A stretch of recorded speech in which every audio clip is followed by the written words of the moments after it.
नमस्कार। इस दिल के एपिसोड में हम एक ऐसा मुद्दा जो मैं समझता हूँ कि एक नागरिक होते हुए मुझे परेशान कर रहा है कि किस तरह से समाज बदल रहा है, किस तरह से लोगों की सोच बदल रही है और किस तरह से सरकार जो भी आवाज़ उठाता है उसके खिलाफ कार्रवाई शुरू कर देती है, हर किस्म की कार्रवाई। अब सभी जानते हैं और ये तो एक इटर्नल ट्रूथ है कि इतिहास में अगर आप देखें तो कोई भी समाज हो वहाँ विरोध तो होगा, वो रुक नहीं सकता। अगर डिक्टेटरशिप हो तभी विरोध होगा, लेकिन डिक्टेटरशिप में जो विरोध करने वाला है वो थोड़ा घबराता है। कभी कभी उसको साइबेरिया भेजा जाता है, कभी कभी उसको ख़त्म भी किया जाता है। तो डिक्टेटरशिप में भी विरोध होता है लेकिन वो उजागर नहीं होता। अब लोकतंत्र में भी विरोध होता है, वो उजागर होता है और उसके लिए स्पेस होती है, जगह होती है उजागर होने की। यही तो लोकतंत्र और डिक्टेटरशिप में अंतर है। लेकिन आज के दिन लोकतंत्र देशों में भी विरोध को ऐसे तरीके से ख़त्म किया जा रहा है जिससे ये हमें लगता है कि चाहे डिक्टेटरशिप हो चाहे लोकतंत्र हो, विरोध को ख़त्म करने की, विरोध की आवाज़ को दबाने के कई तरीके होते हैं। तो वो कैसे तरीके हैं, कौन से तरीके हैं, उस बारे में हम चर्चा करेंगे। लेकिन उससे पहले मैं एक चीज़ आपको बताना चाहता हूँ, दर्शकों को बताना चाहता हूँ कि ये सरकार कहती है, जो भी विरोध करता है इनके खिलाफ, या तो कहती है कि ये एक वॉर अगेंस्ट इंडिया हो रही है, इंडिया को डिस्टेबलाइज किया जा रहा है, हमारी नेशनल सिक्योरिटी को खतरा है। एक तो ये आधार है जिसके अंतर्गत ये आवाज़ बंद करना चाहते हैं लोगों की। दूसरा कहते हैं कि जो हमारी संस्कृति है उस पर भी एक आक्रमण हो रहा है। तो हमारी तो हिंदू संस्कृति है, उस पर कोई भी आक्रमण करेगा तो हम उसको आगे नहीं, सवाल भी पूछेगा तो हम उसकी बोलती बंद कर देंगे। फिर ये कहते हैं कि भैया ये जो न्यूज़ चैनल्स हैं ये बड़ी मिस इन्फॉर्मेशन फैलाती हैं, मतलब कि सही बात नहीं बताते। तो हम तय करेंगे कि सही बात क्या है क्या नहीं, और अगर हमारे नज़रिए से ये सही बात नहीं है तो हम उसको भी बंद कर देंगे। फिर ये कहते हैं कि हम चाहते हैं कि जो सच्चाई है उसको एक दर्जा दिया जाए, और हमें मालूम है सच्चाई क्या है। तो हम सोचते हो कि अगर आप सच्चाई के रास्ते पे नहीं चल रहे तो निश्चित रूप से हम कुछ ना कुछ तो हमें करना होगा। ये चार आधार के बेसिस पे ये लोगों की आवाज़ को बंद करना चाहते हैं। तो आज के दिन हम दो ऐसे लोगों से बात करेंगे जिन्होंने ये सब सहा है और जो शुरुआत से सरकार का विरोध करते हैं। ये इसलिए नहीं कि वो सरकार है, इसलिए कि जो भी सरकार होती है उसके काम भी होते हैं, गलत काम भी होते हैं, और लोकतंत्र में अगर गलत काम होगा तो निश्चित रूप से सवाल भी उठेंगे, और जो सवाल उठाएगा ये चाहते हैं कि वो सवाल ना उठाए और उसके खिलाफ कार्रवाई की जाए। तो दो ऐसे हमारे गेस्ट्स हैं जो आपको बताएंगे कि किस तरीके से सरकार, कितना स्नेह सरकार उनके प्रति है कि जो भी वो कर रहे हैं उन पे बाधा डालने के पूरी ताकत से बाधा डालते हैं। पहले तो संजय शर्मा जी, इनके बारे में मैं आपको क्या बताऊं कि इन्होंने 2015 में एक न्यूज़पेपर शुरू किया और फिर इन्होंने एक न्यूज़ नेटवर्क लॉन्च किया 4 PM, और मेरे ख्याल शुरुआत में तो दर्शक तो एक आपके 7.3 मिलियन आपके व्यूअर्स हैं, 7.3 मिलियन आपके व्यूअर्स हैं, और ये नहीं चाहते कि जो आप बातें 4 PM पे करते हो वो लोग सुने।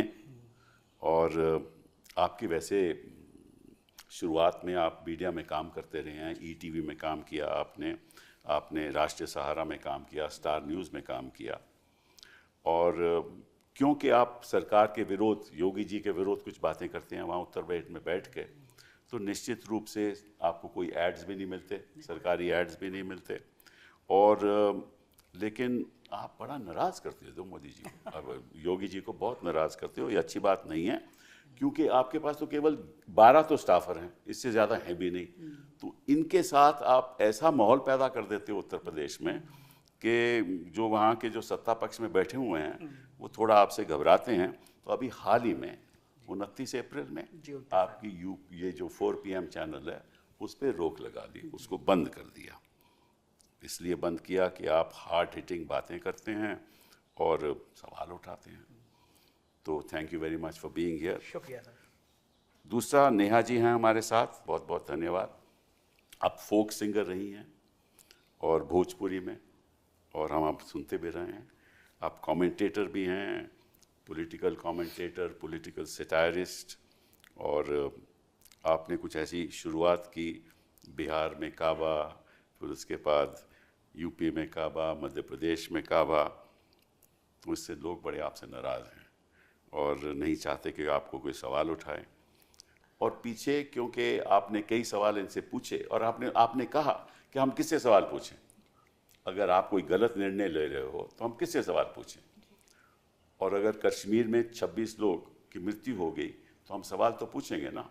तो उससे आपसे नाराज़ भी हो गए और उन्होंने पीछे सुना है कि आपकी FIR भी दर्ज हो गई। 27 या 28 अप्रैल को FIR दर्ज हो गई। आपके खिलाफ जो आरोप लगाया गया है कि you are waging a war against India, and you are a threat to national security, और कई प्रावधान BNS के द्वारा आपके खिलाफ कार्रवाई हो रही है, कम्युनल डिसहार्मनी करते हो, ये सब चीज़ें इन्होंने आपके खिलाफ। और से कहा कि ये जो आपका चैनल है और जो आप कह रहे हैं वो पाकिस्तान में भी चल रहा है। तो इसलिए वो ऐसा लगता है कि पाकिस्तान भी आपसे प्रेरणा लेता है, तो उससे भी उनको तकलीफ़ हो रही है। ठीक है, बात करेंगे इसके बारे में। लेकिन गवाई साहब जो जज हैं सुप्रीम कोर्ट में, उन्होंने कहा है कि कोई भी चैनल आप अगर बंद करना चाहते हो तो नोटिस ज़रूरी है, बिना नोटिस के आप बंद नहीं कर सकते, अगर आपको जानकारी हो कि वो चैनल कौन चला रहा है। ठीक है। तो पहले thank you very much Neha ji for being with me. पहले तो मैं आपसे पूछूंगा संजय जी कि जोगी जी का आपका इतना स्नेह क्यों है? मुझे लगता है कि पूर्व जन्म के प्रारब्ध होते हैं कि आपको ज़िंदगी में उन्नति मिलती है तो कोई एक व्यक्ति आता है आपके जीवन में और वो उन्नति का कारक बन जाता है। तो मेरे ज़िंदगी में जो ग्रह होंगे वो शायद उसमें लिखा होगा कि योगी जी जब सत्ता संभालेंगे तो मेरी सारी उन्नति तभी मिलनी है मेरे को। मुझे आप समय दें तो मैं अपनी पूरी छोटी सी संक्षिप्त यात्रा बताता हूँ। अखबार 4 PM 2015 मैंने लॉन्च किया। उससे पहले लगभग 35 साल तक मैं सहारा, जागरण, सहारा और ETV, स्टार न्यूज़ में सब काम करता था। अखिलेश यादव की सरकार थी और बहुत बढ़िया स्टोरी चलती थी, अखबार से चल रहा था। आप कहते हैं, वो कहते हैं कि आप अखिलेश जी के बड़े नज़दीक। अभी वही बता रहा हूँ सर मैं आपको। सरकार बदल गई, सरकार बदल गई, अखबार का स्टाइल वही था, अखबार वायरल होता था खूब। शाम को अखबार कोई था नहीं, ग्लॉसी बेहद छपता था। 5 महीने बीते, मुझे योगी जी के सबसे भरोसेमंद अफसर ने बुलाया, मेरे भी पुराने संबंध थे, और मुझसे कहा, लाइन यही थी कि संजय बाबा तुमसे बहुत नाराज़ हैं। और मैं समझ गया मुझे क्यों बुलाया गया। मैं फाइल लेके गया तो मैंने उनसे पूछा, बाबा मुझसे क्यों नाराज़ है, CM क्यों नाराज़ है? बोले, महाराज जी को लगता है कि तुम अखिलेश के आदमी हो। मैंने कहा, अच्छा क्यों लगता है? बोले, अखिलेश जी तुम्हारे घर जाते थे, गए हैं तुम्हारे घर, तो उनके घर जाते थे रेगुलर, उन्होंने मैगजीन को तुम्हारी लॉन्चिंग करी। तो मैंने उनसे ये कहा कि पहली बात तो मुख्यमंत्री मेरे घर आए थे, कोई गुंडा माफिया अपराधी मेरे घर नहीं आया था। फिर मैंने उनको फ़ोटो दिखाया, मैंने कहा मेरे ऑफिस में अखिलेश जी की सरकार के टाइम में भारतीय जनता पार्टी के प्रदेश अध्यक्ष लगभग हर 10 दिन बाद आते थे, चाय पीते थे, समोसा खाते थे। बीजेपी के कई मिनिस्टर भी मेरे आते थे। इतना ही मतलब चाय और समोसा, और तो नहीं कुछ? नहीं, वो बीजेपी वाले लोग छुप के पढ़ते नहीं, बता भी सकते बाकी बातें मैं। तो मैंने कहा कांग्रेस के लोग भी आते हैं, सपा के भी आते हैं, मेरी नेचर अच्छी है, सब आते हैं। और मैंने कहा अखबार के दफ्तर में तो कई अपराधी किस्म के लोग भी आते हैं, 100 घोषित नेता हैं लेकिन हैं अपराधी, वो भी आते हैं। तो अखबार का दफ्तर शिव जी की बारात होता है। फिर मैंने उनको फाइल दिखाई, मैंने कहा मैं शपथ पत्र दे सकता हूँ, सूचना विभाग में हर दिन का अखबार जमा होता है। मैं कहा समाजवादी पार्टी की सरकार में मुझसे ज़्यादा अगर समाजवादी पार्टी के खिलाफ किसी ने लिखा हो तो मैं कल अखबार बंद कर दूंगा। व्यक्तिगत मैं किससे मिलता हूँ कोई मेरे आता, ये पैमाना नहीं है। एज ए पत्रकार मेरा अखबार बोलता है। हेडिंग लगाता था मैं, समाजवादी पार्टी की सरकार में एक DGP ने थोड़ा सा अपराध सा किया था, एक अपराधी की मदद की थी और ऑन रिकॉर्ड की थी, तो मैंने हेडिंग लगाई थी DGP बिकता है, बोलो खरीदोगे। अखिलेश सरकार के एक मिनिस्टर ने गाली बकी तो मैंने गालियाँ छाप दी थी।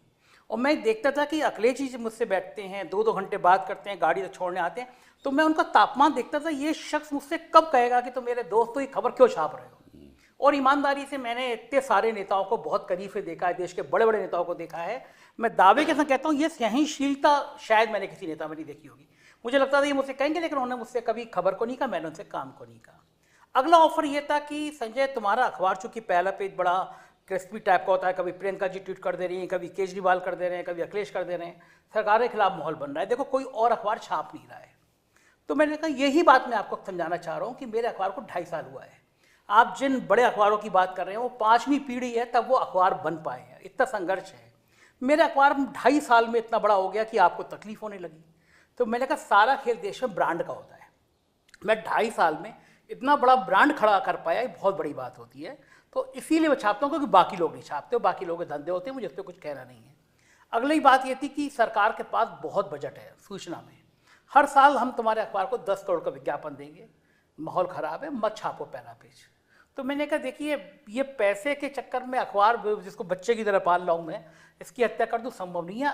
हम सरकार के खिलाफ नहीं छापते, सरकार जो नहीं कर रही है, जो करना चाहिए उसका वो छापते हैं।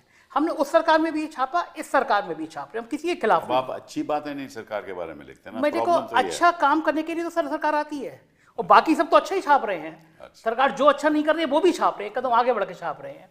मैं उनसे मना करके आया, अगले दिन एक दरोगा मेरे ऑफिस में आया चिट्ठी लेकर, और उसमें नाम और पता फर्जी था, मतलब लल्लू माल और पठान टोला, कोई भी नाम पता नहीं था। और मुझसे उसमें लिखा हुआ था कि मैंने बड़ी अकूत संपत्ति कमा ली है और इस नाते से मेरे खिलाफ आर्थिक अपराध अनुसंधान की जांच सेटअप कर दी गई। मैं चौंका, मैंने कहा ये पत्रकारों पे कब से होने लगा?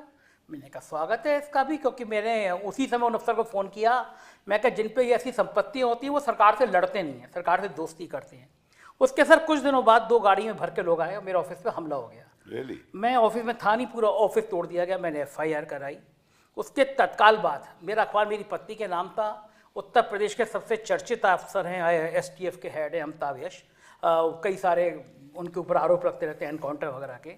तो मेरे एक STF के खिलाफ खबर छपी और उन्होंने अपने नाम से क्रिमिनल डिफॉर्मेशन मुझ पर मेरी पत्नी पे कर दिया। तो मैं हंसा, मैंने कहा माफिया लोग भी लड़ते हैं तो परिवार की पत्नियों को बीच में नहीं लाते, लेकिन अच्छा है अगर आप लोगों का स्तर यही है, मैं वो स्वीकार है।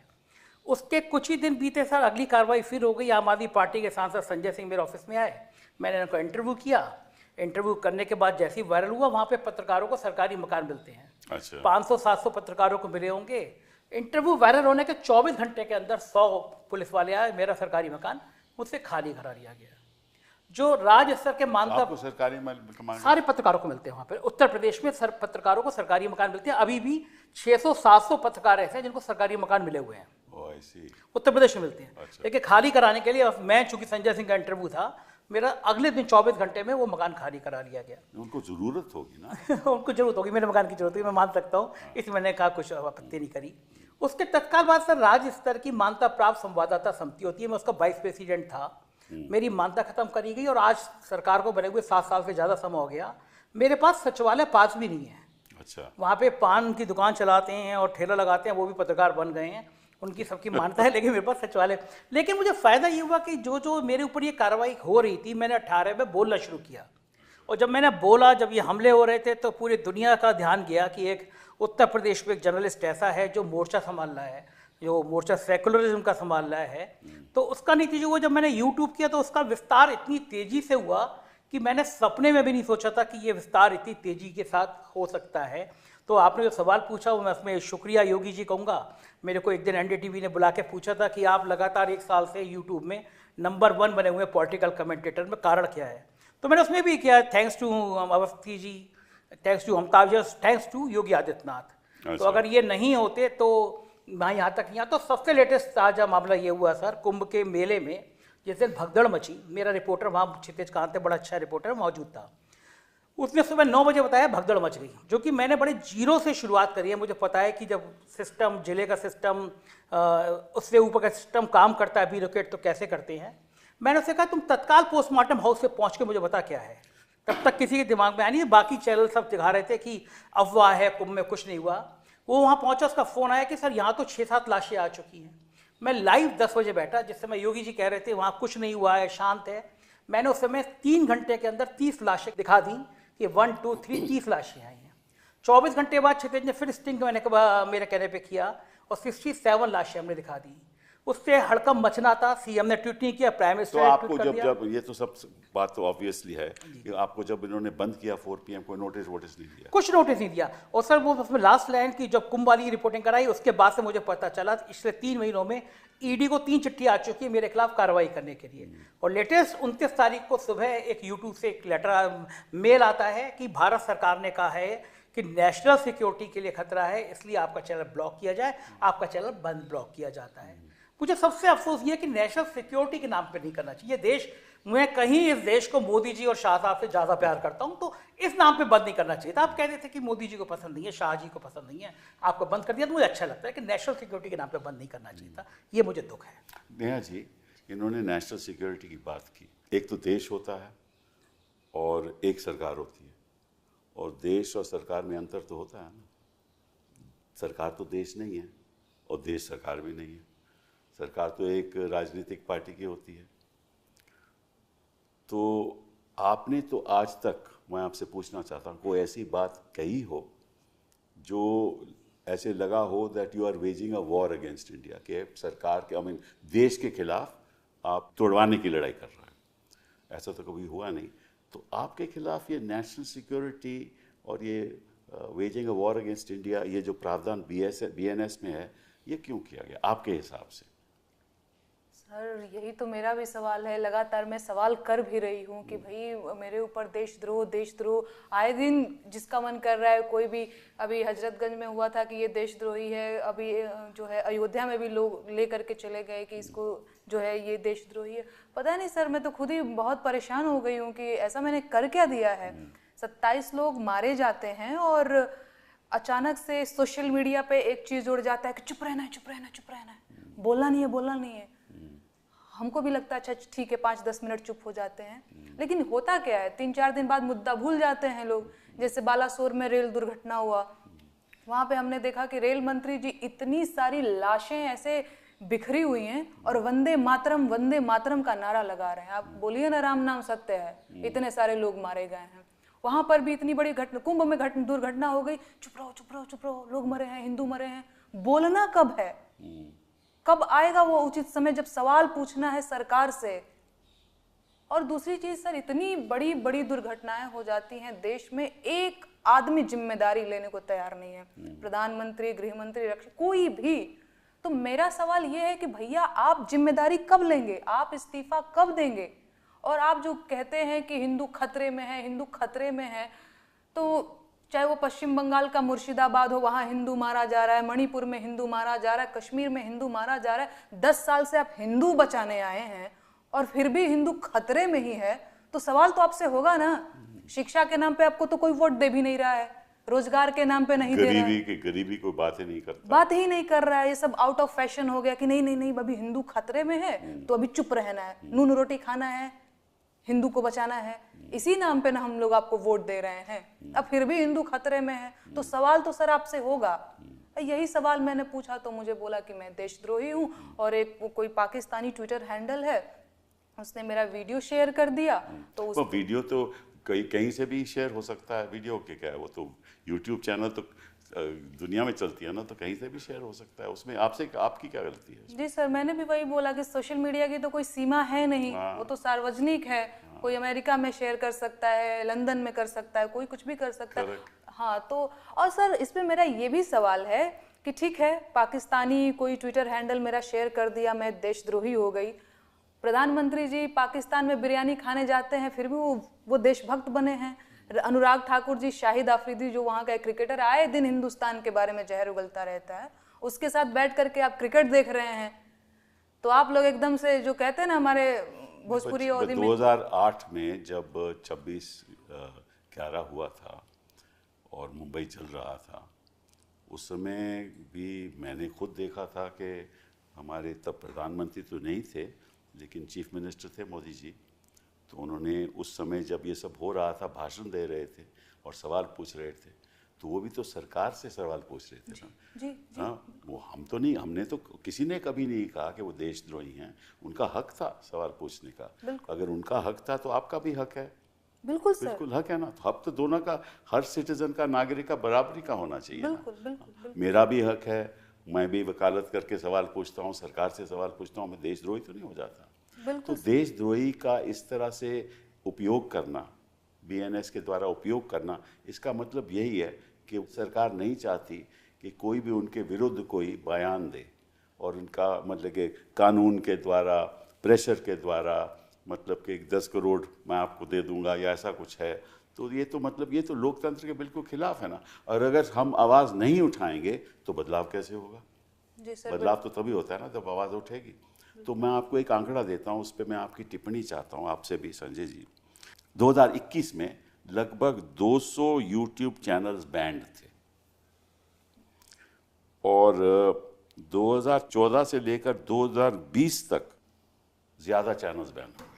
तो मतलब कि अगर यही काम रहा कि देखिए, आपने पत्रकारों को तो अपने पक्ष में रख ही लिया है, मेन स्ट्रीम मीडिया को आपने पक्ष में रख ही लिया है, मेन स्ट्रीम न्यूज़पेपर्स आपके पक्ष में हैं, ठीक है, और कौन आपका विरोध कर रहा है? विरोध मतलब कौन सवाल पूछ रहा है, वो विरोध नहीं है, वो सवाल पूछना है जानकारी के लिए, वो सोशल मीडिया है। और सोशल मीडिया से सबसे अहम सोशल मीडिया यूट्यूब चैनल है। अगर यही हिसाब रहा कि आप यूट्यूब चैनल बंद कर देंगे तो फिर सवाल कौन पूछेगा, कहाँ से पूछेगा? तो इसकी क्या राय है आपकी? सर बिल्कुल, और ये लोकतंत्र के लिए बहुत जो है ये खतरनाक है। और मैंने तो देखा है, प्रधानमंत्री जी अक्सर बोलते भी रहते हैं कि लोकतंत्र में आलोचना होनी चाहिए। आजकल लोग आलोचना ही नहीं कर रहे हैं। हाँ, तो मैंने भी सुना है। नहीं तो लोकतंत्र बर्बाद हो जाएगा। और जब मैं आलोचना कर रही हूँ तो मेरे ऊपर देशद्रोह का मुकदमा ये लोग कर ये आलोचना नहीं है, वो कहते हैं कि आप सरकार को मतलब डायरेक्टली लोगों को अटैक कर रहे हैं, ये गलत बात है। This is what they are feeling. नहीं सर, बिल्कुल ये आलोचना है। और आपने किसी व्यक्ति को आज तक अटैक किया? व्यक्ति को? हाँ। नहीं सर, कभी नहीं? नहीं, कभी नहीं। हमेशा मैंने सवाल, किस किस्म का अटैक रहा आपका? सवाल रहा है जैसे अभी ये मतलब आप कहते हैं कि यूपी में काबा जी, तो क्या मतलब, इसका मतलब क्या है? बिल्कुल। मैं सर आपको 2 लाइन गुनगुना करके भी बताना चाहूंगी कि खत्म रोजगार बा, बाबा के सरकार बा, हाथ रस के निर्णय जो हत लड़की के परिवार बा। कहा बा?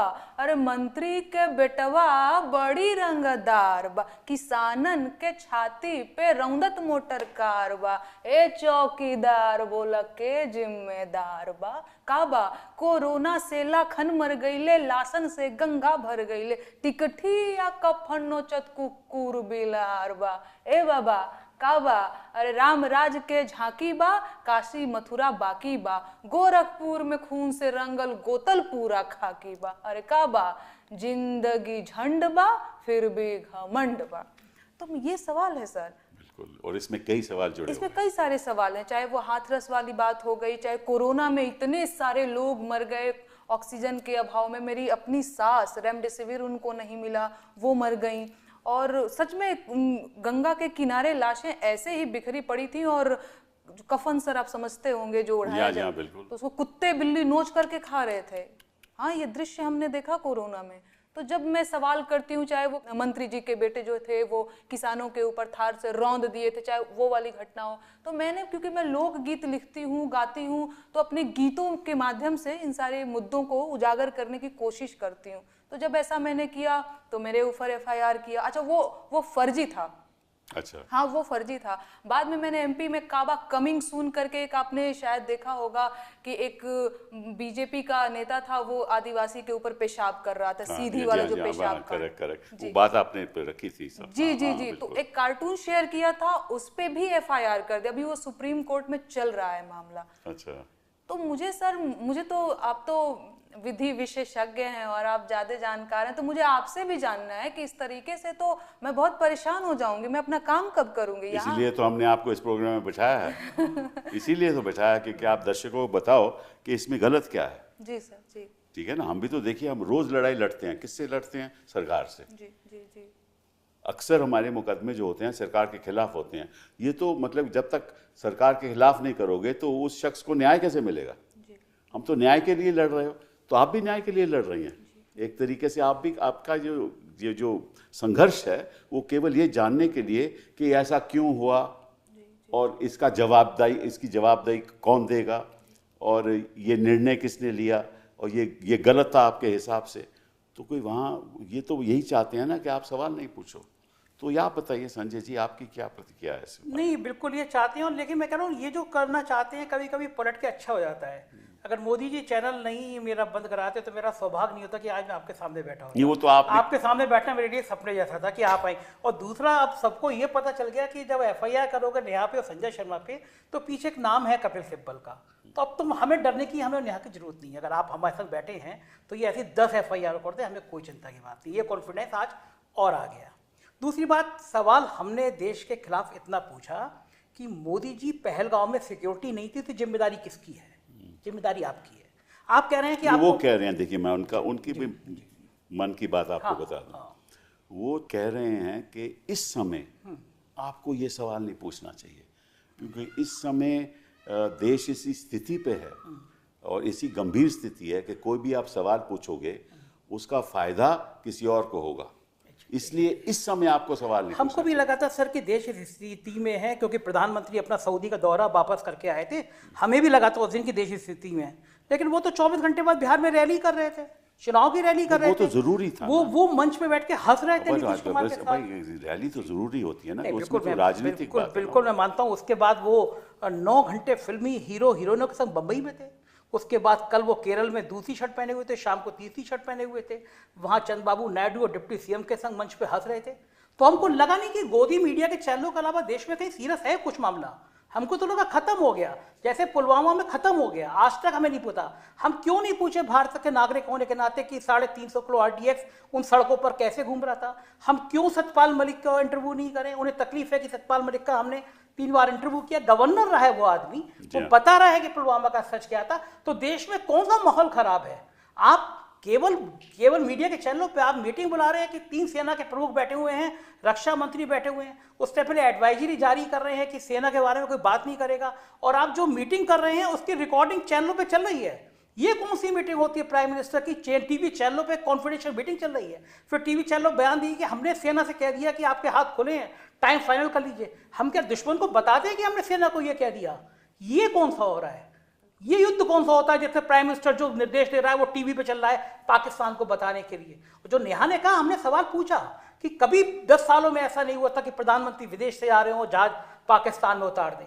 किस मुंह से हम बात करेंगे? हम मैच नहीं खेलेंगे उनसे भारत की जमीन पर, वो मैच नहीं खेलेंगे पाकिस्तान की जमीन पर। लेकिन शाह साहब के बेटे हैं तो मैच दुबई में खेला जाएगा भारत और पाकिस्तान से, क्योंकि हजारों करोड़ का खेल है। ये सवाल पूछेंगे, ये कौन सा देश के खिलाफ है? हम दावे के साथ कह सकते हैं जो सवाल हम पूछ रहे हैं, जो हम बात कह रहे हैं, हम बात लगातार अपने चैनल पे कह रहे हैं कि देश नाजुक घड़ी में, इसलिए हिंदू मुसलमान का फसाद नहीं खड़ा होना चाहिए। हम लगातार कह रहे हैं अपने चैनल पे, ये मत कहो कि धर्म पूछ के मारा गया, ये मुद्दा मत बनाओ। लेकिन पॉलिटिकल पार्टियां, Bharatiya Janata party Chhattisgarh official page पे कहती है धर्म पूछ के मारा गया, जाति पूछ के नहीं। इसका हम विरोध कर रहे हैं अपने चैनल पे। तो इनको लगता है कि जो गेम प्लान कर रहे हैं हिंदू मुसलमान का 4 PM तो ये खत्म कर दे रहा है। तो ये अगर आप मुझे बता दीजिए सर, ये देशभक्ति हम कर रहे हैं या देशभक्ति वो कर रहे हैं? जो नेवल ऑफिसर की गालियां दी, क्या उन्होंने देखो क्या बढ़िया बयान दिया, जिसका पति मरा वो कह रही है, उसको आप गाली दे रहे हैं। ये देश इतना गिर जाएगा, ये देश इस स्तर तक पहुंचा देंगे आप? एक शहीद की पत्नी के लिए आपको, उनको प्राइम मिनिस्टर का, कई लोगों को प्राइम मिनिस्टर को फॉलो करते हैं जो लोग गाली दे रहे हैं। ये देश इस मूल्य पे आ जाएगा, पूरी दुनिया में आ जाएगा, कभी कल्पना नहीं की जा सकती थी। ये देश इतने जज्बातों वाला देश था, हमारी शान थी, हमारी आन थी, यहाँ तक आ गया कि जिसका पति मरा है उसको आप 8 दिन बाद गाली देंगे। और जो ये बात का विरोध करेगा उसको आप नेशनल सिक्योरिटी का तो चैनल बंद कर देंगे। आप चैनल बंद कर दो, अखबार बंद कर दो, हम चौराहे पे बोलेंगे, गली में बोलेंगे, जब तक जेल में डालोगे तब तक बोलेंगे। सर, आवाज़ें बंद नहीं होनी चाहिए, क्योंकि एक आवाज़ बंद होनी चाहिए, 2 होनी चाहिए। ये मुल्क इन आवाज़ों से चलेगा जो आवाज़ें इस सिस्टम का सच दिखाने के लिए जरूरी है। जो कॉलोनियल पार हमारी आवाज़ नहीं बंद कर सकी, तो ये लोग कौन होते हैं? बिल्कुल ठीक बात है, बिल्कुल ठीक बात है। लोकतंत्र में तो आवाज़ उठाना तो हमारा संवैधानिक हक है। बिल्कुल।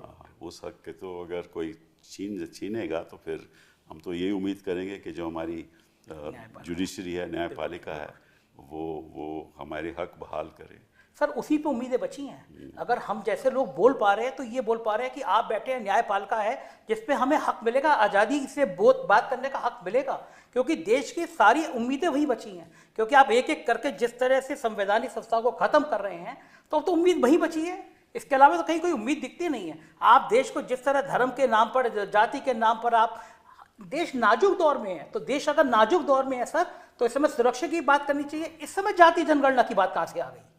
वो तो एक अलग सोच है ना। इसका तो मतलब ही है ना कि आप मुद्दे को डाइवर्ट करना चाहते हैं। देखो ऐसा है कि जरूरी है कि बिहार में जीत होनी चाहिए, बस असली जरूरी है ये बहुत जरूरी है ना। असली जरूरी, असली बात यही है। बिहार में कहा बा बिहार से हाथी भी है। ये भी आपने कहा। जी जी जी जी मैंने कहा था। जो हमें सवाल पूछेगा सबको बैन किया जाए, जो फिल्म हम दिखाना चाहते हैं वो दिखाएंगे, जो ये फिल्म बना रहे हैं जो हमारे पक्ष में नहीं है उसको भी बैन करो, जो एक्टर होंगे अगर किसी कम्युनिटी के होंगे वहाँ जाकर प्रदर्शन करो। मतलब ये किस किस्म का माहौल हिंदुस्तान का बन रहा है, और इसमें नेहा जी क्या होगा आगे?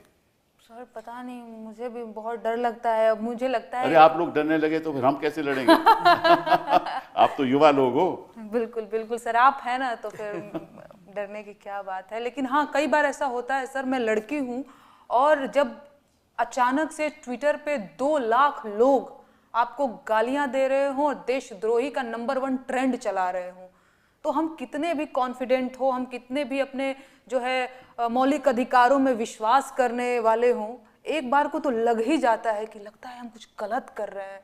फिर 5 बार हम जाते हैं पूछे हम कुछ गलत तो नहीं कर रहे हैं, कुछ गलत तो नहीं कर रहे हैं। तो सर ये माहौल तो बन ही जाता है। लेकिन एकदम सही बात है, अगर हम अपनी मेडूसा जी ने देखो कह दिया ना कि वापस ले लिया जी, क्योंकि अल्टीमेटली एक रोजगार की भी तो बात है ना। जी जी बिल्कुल बिल्कुल बिल्कुल। हर तरह से परेशान करती है सर। मुझे एक वो लाइनें है ना कि ऐसा लगता है हर इंसान के लिए ज़िंदगी को मेरा पता याद है। मेरे ट्विटर को 1 साल से शेडो बैन कर रखा है। मुझे लगता था ट्विटर बड़ी इंडिपेंडेंट बात है। मेरे वकील हैं मोहम्मद हैदर जी, उन्होंने नोटिस दिया ट्विटर को, मुकदमा करने जा रहे हैं कि आप हमें 1 साल से शेडो बैन कर रखे। आपने सारी संस्थाएं कर ली, फेसबुक पे आप प्रेशर आपको दिखने लगा, ट्विटर जैसी जो एक्स हो गया उसकी संस्था पे आपका प्रेशर दिखने लगा, शेडो बैन कर रहे हैं, मतलब आवाज़ों को बंद करना है। लेकिन मुझे अच्छा ये लग रहा है सर कि ये आवाज़ें अब और तेज हो रही हैं, बंद करने से रुक नहीं रही हैं। अगर ये तेज नहीं होती तो पार्लियामेंट के चुनाव में देश में सबसे ज़्यादा देखे जाने वाला यूट्यूब चैनल मेरा था। इसका मतलब कि उन गोदी मीडिया की भीड़ 10,000 नहीं व्यू आ रही, हम लोगों को लाखों लाखों आ रहे हैं। रवीश को लाखों करोड़ों देख रहे हैं, ध्रुव राठी को करोड़ों देख रहे हैं। इसका मतलब कि बड़ा समूह बोल नहीं पा रहा है डर के मारे। हम आपके घर से पहले, थोड़ी देर पहले चाय के ठेले पे रुक गए, ऐसी मजा आता है बात करने। उस तबके के पास 2 लोग आ गए, चाय वाला जो बनाता था वो देखता था चैनल। ये इस लेवल तक जब चले गए ना, मास तक चले गए ना, तो इनको डर लगता है कि ये गरीब तबका जिसको ये 2 वक्त का राशन देके फुसला रहे थे, अब उसको समझ में आ गया ये राशन रिश्वत है, ये तो हक है उसका। आप उसकी तनख्वाह पे, उसकी चीज़ों पे आप 2 वक्त की रोटी दे रहे हैं, उसको समझ नहीं आ रहा है। तो उनको लग रहा है जो समझा रहे हैं, इसका मतलब ये भी है कि आप देश में सुधार नहीं ले पाए कि आपको राशन देना पड़ रहा है। बिल्कुल ये भी तो बात सही है ना। आपकी ये भावना उजागर कहाँ से हुई जो इन चीज़ों को अपनाने के लिए, बताइए। इसलिए सर ऐसे हुई क्योंकि मैंने देखा कि बीते दिनों में या बीते सालों में मीडिया का जो स्तर है वो दिन पर दिन गिरता ही जा। ये कब सोचा ये आपने? ये मैंने कब सोचा? 2020-22 की बात है सर। अच्छा। मैंने ग्रेजुएशन कंप्लीट करने के बाद से इसकी शुरुआत भी करी, बेरोजगारी महंगाई के गीत लिखना भोजपुरी में शुरू किया। तो तब से ही मुझे ये बात समझ में आ रहा था कि बेरोजगारी का मुद्दा कोई उठाने वाला नहीं है, महंगाई का मुद्दा कोई उठाने वाला नहीं है। अच्छा, भोजपुरी इसलिए मैंने शुरू किया क्योंकि भोजपुरी में शायद आपने सुना होगा बहुत अश्लील ये सब गीत वीत गाते हैं। तो मैंने सोचा कि भोजपुरी में बेरोजगारी का भी गीत बनना चाहिए, महंगाई का भी गीत बनना चाहिए। तो इस तरीके से मैंने शुरू किया। अच्छा, मीडिया का हाल ये है कि सच में मीडिया पूछता है प्रधानमंत्री से कौन सी टॉनिक ले रहे हैं सर आप? 18 घंटे काम कैसे कर पा रहे हैं? आम चूस के खा रहे हैं कि काट के खा रहे हैं? तो जरूरी मुद्दे वो पूछ ही नहीं रहे हैं। तब ऐसे में हमारी जिम्मेदारी बनती है। एक और चीज सर मैं यहाँ पे मेंशन करना चाहूंगी, कई सारे लोगों ने, बीजेपी का आईटी सेल मुझसे ये सवाल कर रहा था कि तुम्हारी हैसियत क्या है प्रधानमंत्री से सवाल पूछने की, तुम होती कौन हो?